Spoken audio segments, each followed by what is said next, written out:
Hey, what's up guys? Welcome back to another episode of Top 5 Poses. Last time we talked about the top 5 poses for Piccolo, so it's only reasonable that we dedicate an episode talking about his student Gohan. Before we get started, just a couple of favors I want to throw out to you guys. First one is, can we get 200 likes on this vid?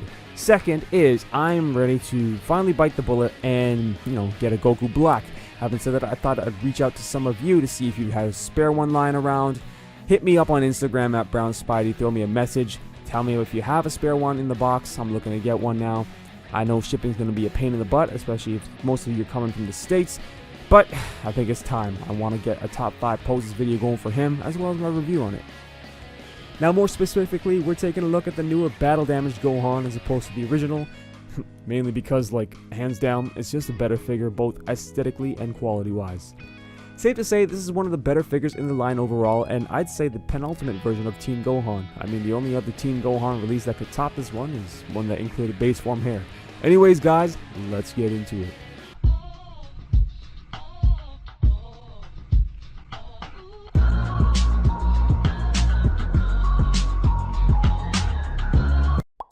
So starting things off at number 5, I've got Gohan in a martial arts stance pose.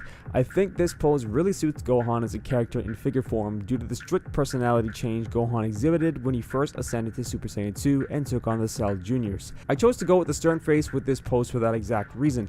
Now of course you could also opt for the smirk if you wanted something a little cheekier, but in the sense of a pose that truly resonates with the anime, I find the stern face works better. You also have the freedom to get pretty creative here in terms of whether you want Gohan to mimic a stance akin to his father's or his mentors, being Goku or Piccolo. So speaking of the smirk, at number 4, I've got Gohan hitting this pose. I personally think this pose is pretty badass despite how simplistic it is. Again, it captures Gohan's change in personality when he ascends to Super Saiyan 2, slowly becoming more arrogant and violent as the fight drags on. If you're looking for something to add flair and tension into your display without taking up a ton of space, I'd definitely try this pose out. It works well by itself, or even with Gohan surrounded by other figures. And I think one thing that would really bring out an edge in this pose as well is some bruising and cuts if it were included on the figure, or even if you've gone ahead and custom added that on your own. Alright, at number 3, I have the classic dash pose. I went with this one because this figure has just enough edge, much like Broly and Frieza, convey a lot from such a little pose. Especially due to the fact that Super Saiyan 2 was renowned for its increase in speed as well as power, the dash serves to capture just that. And this is a pose where you can start to get more creative by changing up the face plates, with the open mouth face working just as well as any other face here. Overall, this pose communicates the ferocity of Teen Gohan Super Saiyan 2 transformation with such ease, which is such a quite rare feat for a pose where the figure is facing you dead on.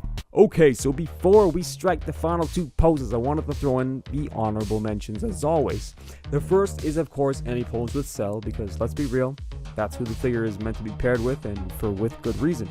Now lastly, if we had a Bojack, I'd say that would be the spot on the list, but we don't, so I'm going to defer back to the last episode and throw out the idea of any pose with Piccolo as the last honorable mention. So coming in at second place is an aerial pose. I find these poses work well with Gohan because of all the sharpness his figure offers, particularly the hair itself. For inspiration, think back to the Cell Juniors again. Backhand, the karate chops, axe kicks, basically finishing blows are what work well here. And I mean, any face except for the crying out face can do this pose justice.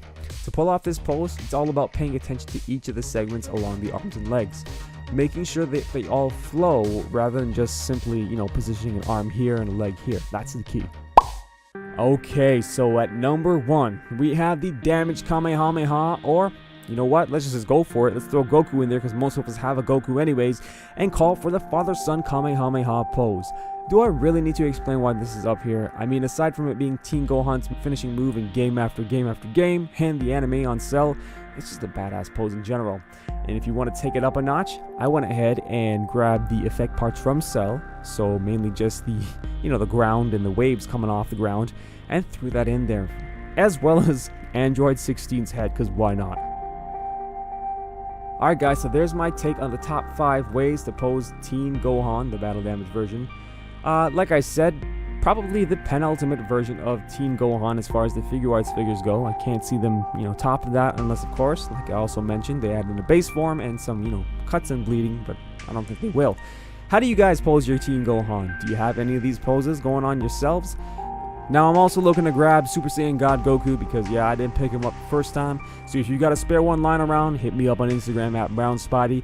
Don't forget to drop a like because it's so much appreciated and it's helped me grab these rarer figures and review them for you guys and whatnot. But until the next time, you know what I always say. May the best of your todays be the worst of your tomorrows. Peace.